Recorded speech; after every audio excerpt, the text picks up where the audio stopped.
Hey, Bill, I am really excited to see you today. I'm all excited to share with you my 4-step formula for restoking the fire in your relationship.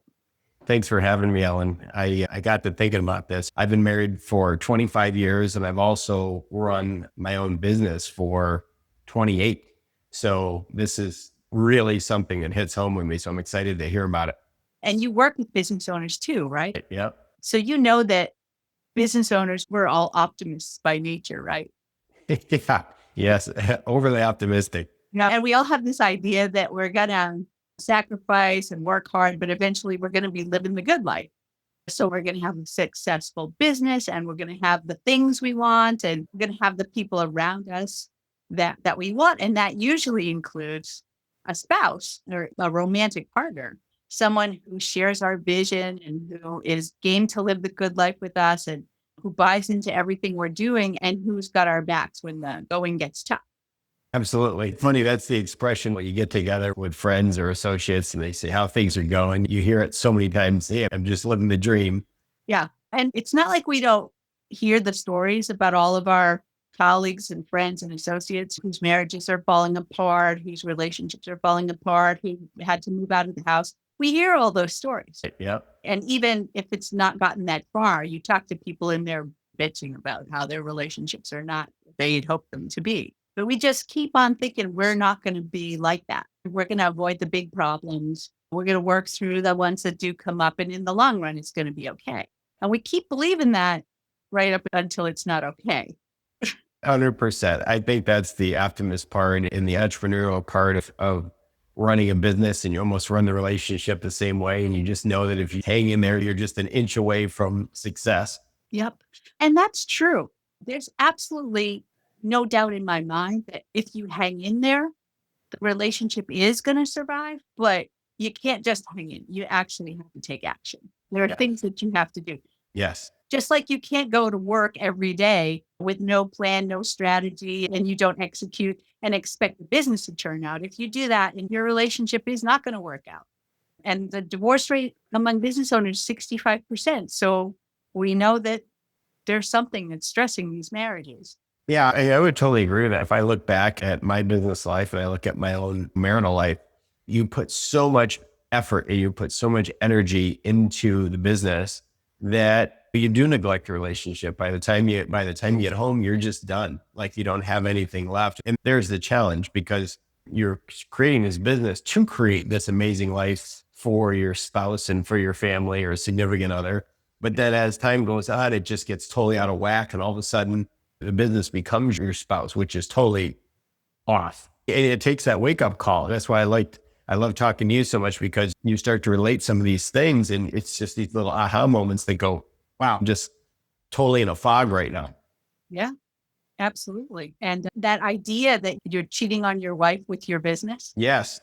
Inc. magazine had a big article, and that was the title, Are You Cheating on Your Spouse with Your Business? And one of the people interviewed was quoted as saying, I married my wife because I loved her and everything, but nothing could match the passion I had for my business. And then he went, no, that sounds terrible, doesn't it? And it does. It's true. Yeah. And because we're optimistic, we often don't catch the little things until they become big things. And then when they become big things, we realize we have problems in our relationship and we try to fix them, right? We go to counseling and we marriage retreat workshops and we read books, things like that, right? Yeah. Here's what's cool too about you, just so you know, I've gone to different things like this and I've listened to other people that try to give advice. But the problem is, especially if it's a female, a lot of the females are still approaching men in a way that we're just not receptive to. It's just like having another spouse telling you the same thing. You are completely different. I feel like you get it, right? You understand men, you understand guys, you understand how they think. So your approach is so different that I would tell anybody to, have a conversation with you and talk to you because that's how I felt about it. Men won't naturally just open up about that stuff. There's always going to be a shield or a guard or a gate or something like that until we feel comfortable enough to where we feel like that the person on the other end of the line gets it, right? You have to understand men to understand what they're going through in their mind. And it's not just as easy as, hey, do this. No, that's right. In my business coaching practice, I work with owners of construction businesses. So that's one of the reasons that I have a practical approach and why I understand and enjoy talking to men. If I didn't enjoy talking to men, the construction business would be a very bad place to be.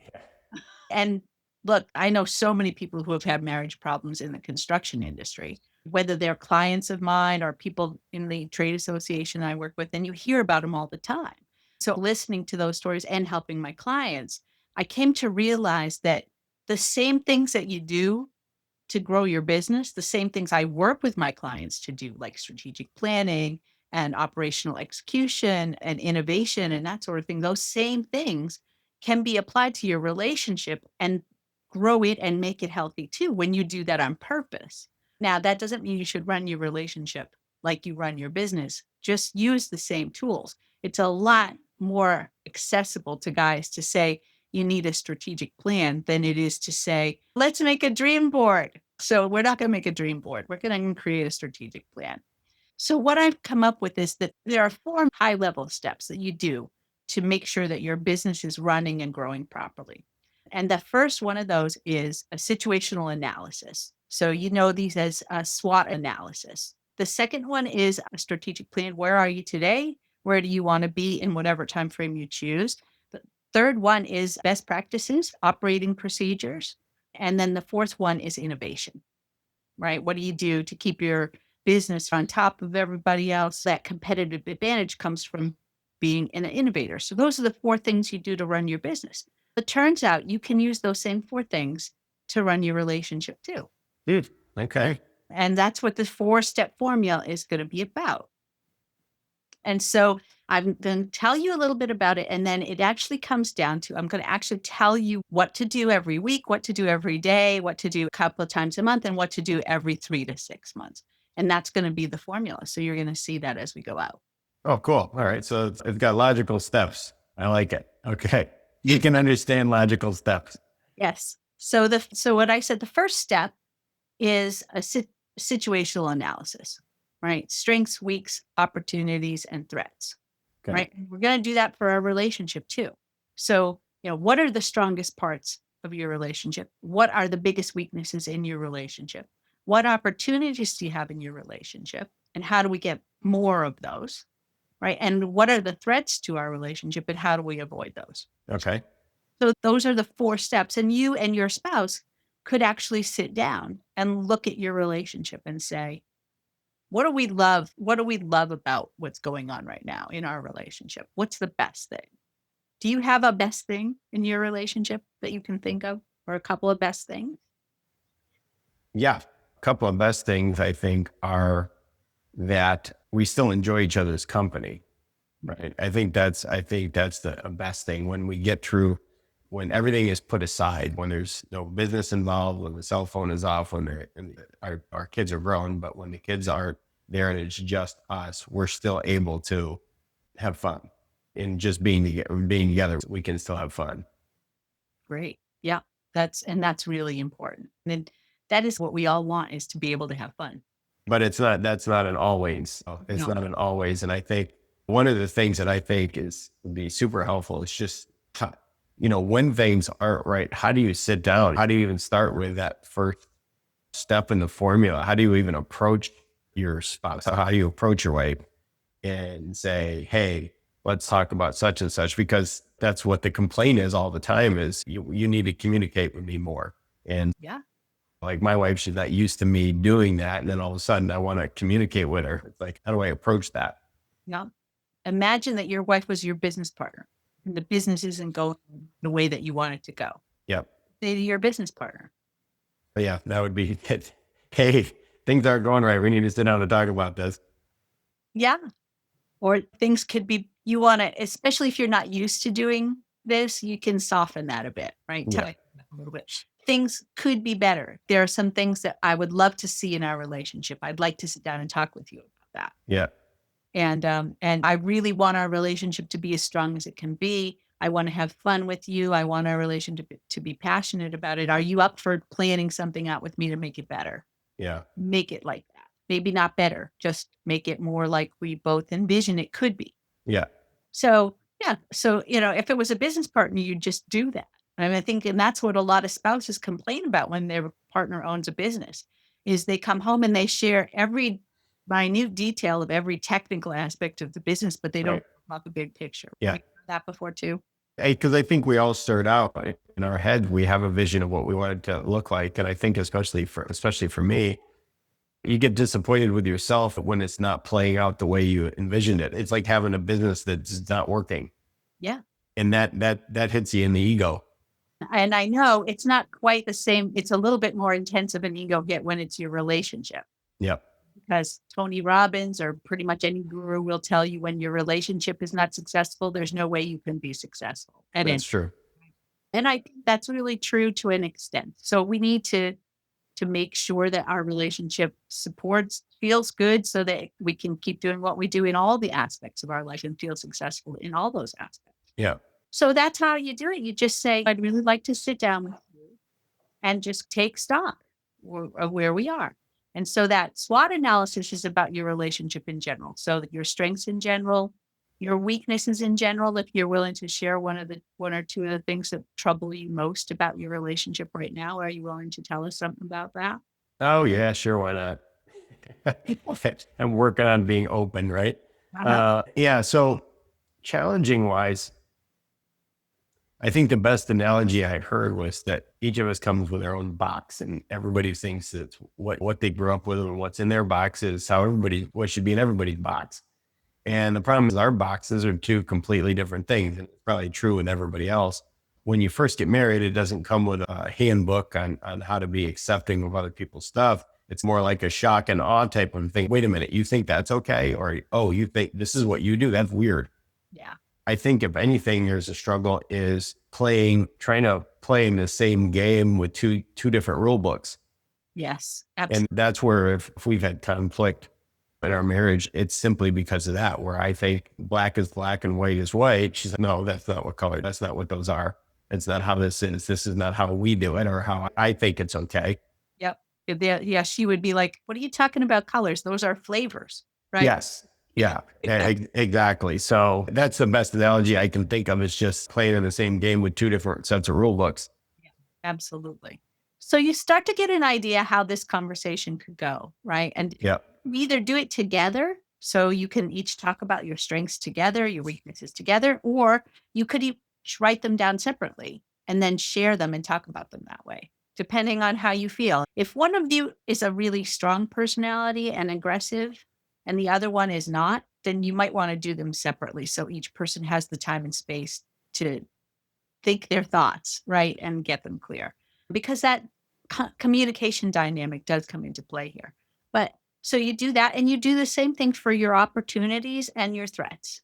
Okay. Now, opportunities, what could we be doing together? How could it be? Yep. And then the threats are, what are the biggest concerns, the biggest fears we both have about our relationship? If nothing changes from today, what's the worst case scenario? That's your threat. Right. Yeah. That worst case scenario is always, what's the worst thing that can happen? That's a good thing to look at. Yep. And most of the time, it's not divorce. Yep. Divorce is, except for the financial consequences of divorce, sometimes divorce is not the worst thing that can happen. Right? The worst thing that can happen is you live in separate lives in the same house, in separate bedrooms, never talking, and still attached to each other without being attached to each other. Yeah. That's like being in hell on earth. That's exactly. And you can't move, neither one can move on. And so to me, that's the worst case scenario. Yeah. In all of this. And it's also pretty common. Yeah. So a lot of people are living that worst case scenario in their relationships. So you would do that for your relationship in general, your SWOT analysis. And then you would do a more in short-term situation report, a sit rep. And so that is so common. What's working right now? What's really not working? Obviously not working. What's missing? And what's next? Those four things. Right? So that is coaching session. Question for you. So I would think that a lot of people would approach this and they're just like dreading the fact of even trying to come up with a conversation because they feel like they're just going to get battered with more things that they're doing wrong. For men, your suggestion would be to go through this situational analysis and just basically say, hey, you know what? I'm clueless on this. What do you feel? And let her. Yep, that's one approach. Or each of you write it down separately and then talk, and then let one person Yeah. first and the other. I think the point of the situation report, right? That sit rep thing, Yep. that if you don't know what the situation is currently, if you don't agree on what the situation is currently, you can't fix it. So yeah, I get that you might be a little nervous about sitting down and then getting blamed for stuff. We're going to talk about blame. One of the things you and I have talked about a lot is I'm not a big believer. First of all, I'm not judgmental. I used to say that you can't shock me, but I actually know that for some men that would be a challenge. So I'm not going to say that. But Yeah. you'd have to go a ways. And I don't judge.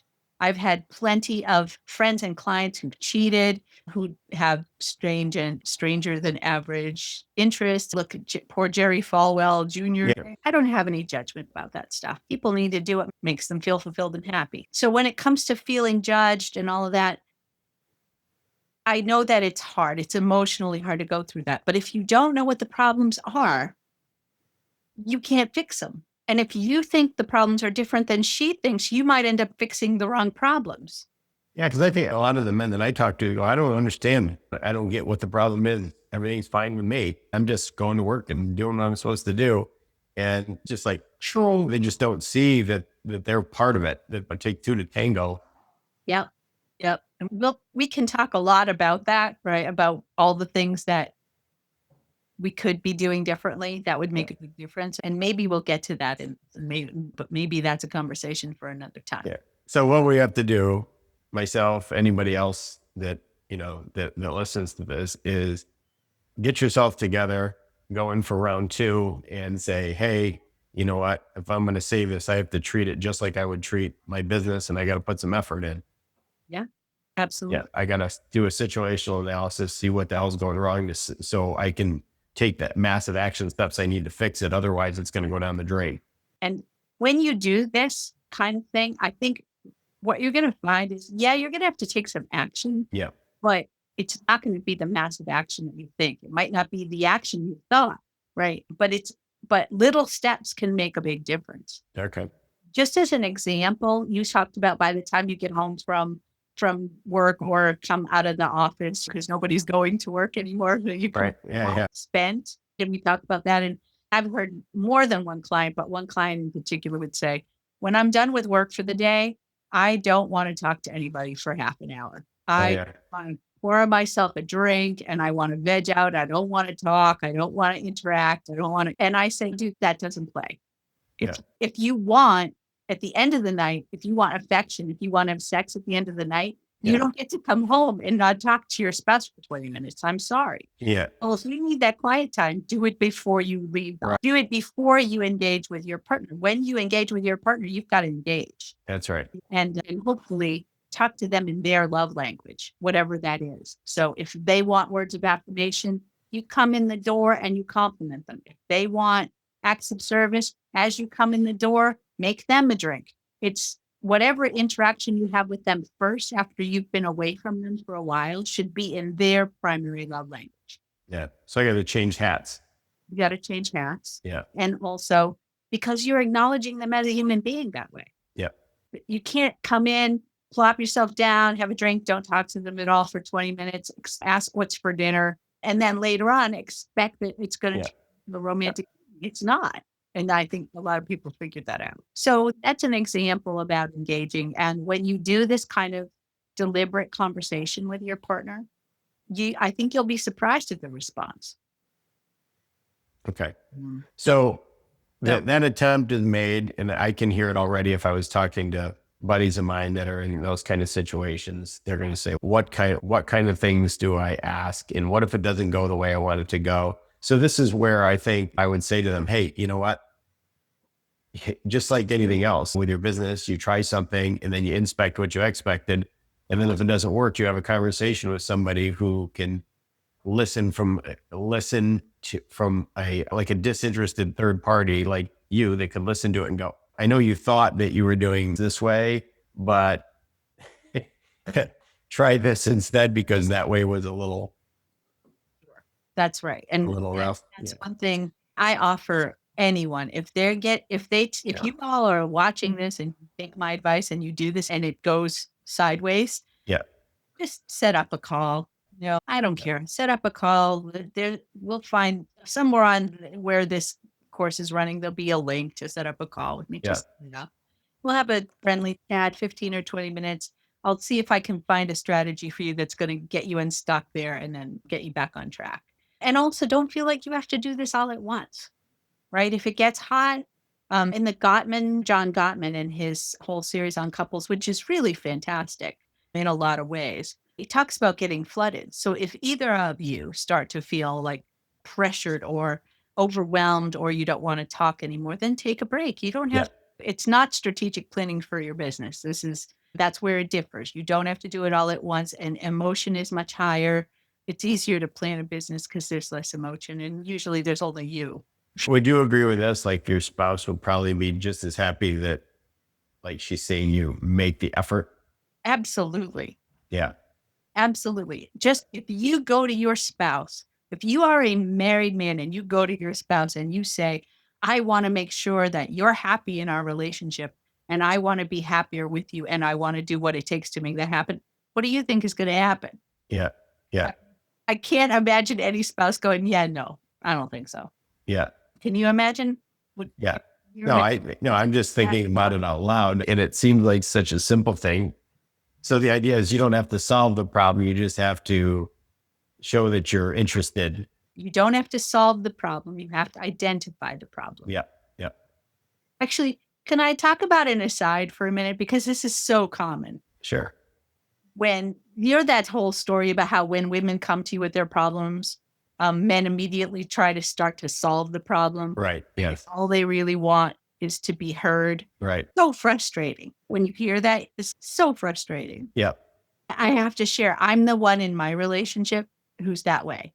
My Well, husband will come to me with a problem and all he wants is to be heard, and I'll immediately start to solve that problem. you're right. And so I get it that it is. But if one of my colleagues says to me, I have this idea, I have this situation, and I need a sounding board. Can you be my sounding board? That sounds completely normal. Completely normal. And you would completely do that. And you wouldn't start trying to solve the problem. Yeah. You would be working to understand the problem. Yeah. That's what the sounding board does. And sometimes just the saying out loud is what helps the other person solve Right. it. Yep. And then if they feel you really heard them, just like any business colleague, then they'll ask you your opinion and then you can start working on the solution together. Right. So many times I think our spouses feel like before we even have heard the whole thing, we're busy trying to solve the problem and we don't even have the problem. That's what this is about. Okay. So yeah, you're going to have to actually live up to the fact that you're going to find out what the problems are, but you don't have to solve them. This first part isn't even about solving them. Yeah. No, if I can do this, if I could actually follow through with this and do this, anybody else can do it. I'm a super high D on personality profile. I'm a problem solver. I'm a decision maker. I'm not that person that is normally going to sit there and listen to all the emotion about the whole thing. I'm just, let's figure out what the issue is and get it done. Yeah. But I think there's a lot of other people that in my circle that are much like that. Of course, there's people that are completely different, but this all makes sense, right? So step one of it makes sense. I just know that I have to do it. I need to do it in doses. I need to do it in doses as much as I can take to start with. But like anything else, if I get the response, if I start to see the result from it, and it takes some pressure off, and you start to see success at the end of the tunnel, I'm all in. I'll keep doing it. Yeah, absolutely. And Yep. I recommend you do this kind of thing every 3 to 6 months. Start with 3 months because in the beginning you won't be used to doing it. And then what you do is you can set a goal for 90 days and you Yep. use the areas. So if there are financial problems, right there are all those reasons people get divorced: finance, in-laws, sex. I forget what the other ones are, right? There's 5 of those. But you can look at each one of those things and make a plan. Where are we today in that area, say, of finances? And in 3 months, what progress can we make? And let's set a goal for that. Same thing. So we do that for finances. Do that for if it's a living situation, if you want to buy a house or fix your house or add on to your house or sell your house and downsize, whatever it is. Where are we today? What do we agree we would like to see in 90 days? And go through all the big issues in your life, in your joint life, and come up with a 90-day plan for those. And it's incremental change. What do we want to see that's a little bit different? Do the same thing for your sex life. Yeah. If you aren't having sex often enough, set a goal. How many times a week would you like to have it? What would you like to do differently? I just finished in the Love Bites newsletter that I published. Yeah, love that. Yep. Text challenge, right? Yep. That. So if you want to try some new things, get copies, subscribe to the Love Bites newsletter. It's free. And just in the last 6 weeks, we've given you 30 new ideas for how to improve your sex life. So pick out a couple things and say, within 30 days, I want to have tried this or bought that toy or whatever. Yep.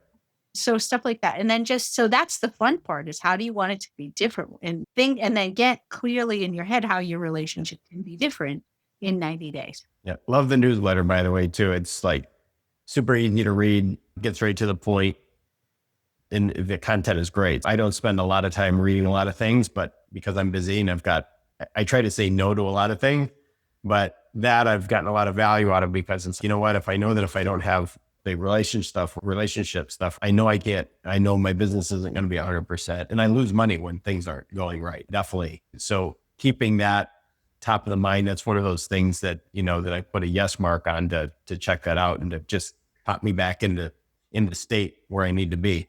Yeah, absolutely. And I write it to help people get new ideas for date nights. Date nights we're going to talk about date night. It's one of the 4 steps, right? But it's hard when you've been together for a long time with fresh ideas all the time, but fresh ideas are important.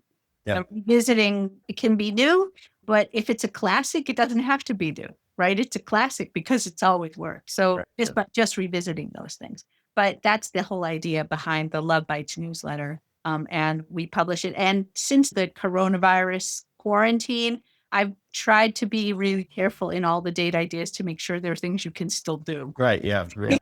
Which is even harder because you do run out of things to do in the house, right? So I struggle with ideas. Believe me, I struggle with ideas to come up with that for that newsletter too, that are all doable in the quarantine, but I try to make sure that they are. So that should be a great resource for you. We'll talk about that part. But so finishing up, I think we're finishing up on the strategic planning part. So every 3 months, you want to come do this, compare your SWOT analysis of your relationship, the situational analysis that you have, and then your 90-day incremental plan. Right. And then helpful to me would be just that you mentioned doing like a 90-day plan. To me, it would be like super helpful just to be able to check in with you to say, hey, I need a checkup from the neck up, as Zig Ziglar would say, just to see where I'm at and what I need to do next. What I use this all the time, inspect what I expected of my plan. This is what worked. This didn't work. What should I modify or what should I adjust? Because left to my own devices, and most people, I think, would be the same thing. You just fall back into the old bad patterns. Yes, absolutely. Which can cost you. So yes.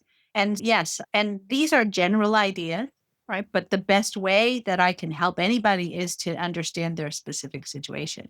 Map it out and then see what's what. Okay. And so if you get started in this or you run into trouble or you just want help to do it, to get up, right? To get your ducks in a row before you approach your spouse, set up a call using the link. There's a link to my calendar somewhere here. And if you really want to work on it intensively and get the best results fast, then you and I can talk about working with me privately. Yeah, absolutely. Good. Yeah. Excellent. So that's the first step is a strategic plan. Okay. And in the next segment, we're going to talk about logistics. Okay. And resource planning. Let's do it. So it sounds funny, doesn't it? Logistics and it does. Yeah. Relationship. But let's take a quick break. I need to refill my coffee. I'm sure you need a little break too. All good. And then we'll come back and we'll talk about that step 2. Perfect. All right, great. All right. See you soon.